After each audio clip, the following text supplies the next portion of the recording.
হুন্ডার থেকে আমি লাত্তি দিয়ে চলেছে তখন দারোগা সাহেবের কইলাম বলে দারোগা সাহেব আপনি দেখেন। লক্ষ্মীপুরের রামগঞ্জে জমি সংক্রান্ত বিরোধের জেরে দুই পক্ষের সংঘর্ষের ঘটনা ঘটে। ফলে কাজল বেগম নামের একজন গুরুতর আহত হন। সৃষ্ট ঘটনায় উভয় পক্ষ রামগঞ্জ থানায় পৃথক পৃথক দুইটি অভিযোগ দায়ের করেন। ঘটনাটি ঘটেছে গত 25শে নভেম্বর মঙ্গলবার সকাল 11:30টার সময় উপজেলার কাঞ্চনপুর ইউনিয়নের 3 নং ওয়ার্ড পূর্ব ভিঘা শেখ আশিক ব্যাপারী বাড়িতে। আমার পরিবার আছে ছুটাইতো এসে মাথাবাড়ি মাঝদি বাড়ি দিয়েছে ইয়ানো হয়ে গেছে আর নিশি রামগঞ্জ হাসপাতালে নি ট্রিটমেন্ট করি সার্টিফিকেট নিয়ে আইসি আমি মামলা করি না হেরা আমার জন্য উল্টা মামলা দিই আমার থানাতে নিয়ে আইসি। ভুক্তভোগী আব্দুল আলী, তার স্ত্রী কাজল বেগম ও তার দেবর মহদুদ জানান, আমাদের জায়গার উপর তারা ফিলার গেড়ে বেড়া দিতে গেলে আমরা বাধা সৃষ্টি করি।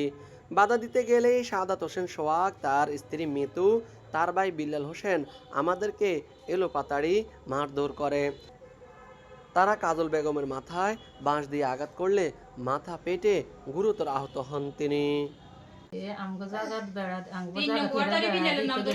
সাংগঠনিক সম্পাদক বিল্লাল এবং বিল্লালের ভাই শাহাদাত হোসেন সোহাগ এবং এর বউ মিতু এরা আমগরে নিয়ে আমগো জায়গা বেড়া দিতে লইছে আর আমরা বাধা দিতাম গেছি আর আমগরে মারধর করে আমার প্রথম আমার দেবরের মারছে, দেবরের পরে আমি আর আমার হাজব্যান্ড ধরতাম গেছি আর আমগরেও মারছে। শাহাদাত হোসেন সোহাগ, তার মা, স্ত্রী মিতু ও ভাই বিল্লাল হোসেন জানান, আমরা আমাদের জায়গার উপর বেড়া দিতে গিয়েছি, সেটা কারো জায়গার মধ্যে পড়ে নাই। যদি পড়ে থাকে তবে রাস্তার পাশে সরকারি জায়গার উপর পড়তে পারে। যদি তাদের জায়গা হয় তবে আমিন দিয়ে মেপে নিতে বলায় তারা আমাদের উপর ক্ষিপ্ত হয়ে আমার ভাইয়ের বইয়ের গায়ে হাত তুলেছে, বাঁশ কাঠ দিয়ে এলোপাতাড়ি মেরে জখম করেছে তারা। আমরা প্রশাসনের সুদৃষ্টি কামনা করি।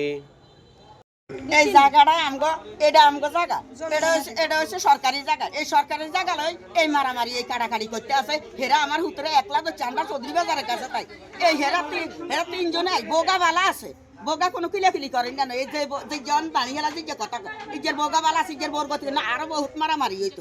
আমি মারতাম কিলাম তোরা মাপ এটা কইছে না আমি কি দেখলাম আমার সামনে আমি আর কি করিম আমি দিশও হয় না যে আমি কি করিম কারে ধরতাম ওনারা ধরতাম যাই ওনাদের আমার গেড়ি নিতে দুগা পড়ছে আমার সামনে আমি কি করিম আমার। রামগঞ্জ থানার অফিসার ইনচার্জ মোহাম্মদ আব্দুল বারী জানান, এই বিষয়ে দুইটি পৃথক পৃথক অভিযোগ পেয়েছি। অভিযোগের আলোকে তদন্ত সাপেক্ষে প্রয়োজনীয় ব্যবস্থা গ্রহণ করা হবে। Mohammad Raju Hossain, RSN TV, Ramganj, Lakshmipur.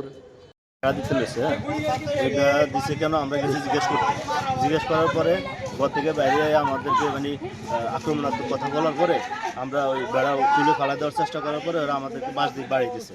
বাড়িতে এর আগে আমার ঘুষি মারছে, এই যে আমার এখানে ছুরি দিয়ে মারছে। এরপরে দিয়ে আমার বাবি ধরতে গেছে, আমার বাবি ধরার পরে ওনারা বাঁশ দিয়ে বাড়ি দিয়ে এখানে কপালে ফাড়াই ফেলেছে। ওখানে 2-3 সিলাই দেওয়া লাগছে। এই বেজালের পরে আমরা থানায় যাই নাই, ওরা থানায় যায়, পুলিশ আনছে, আইনা পুলিশে বলে গেছে যে আমরা কেউ কোনো জড়াজাড়ি করেন না, পরবর্তীকালে আমরা এটা সমাধান করে দেবো। কিন্তু আমি যখন বিকালে আবার দোকানে যাই আমাকে রাস্তা ধরে আমার মারে ওরা 2 ভাই মিলে, ঠিক আছে, ভাইরা আমার টাকা ছিল 1,20,000 নিয়ে গেছে। পরে আমি এখান থেকে যাই থানায় আবার কেস।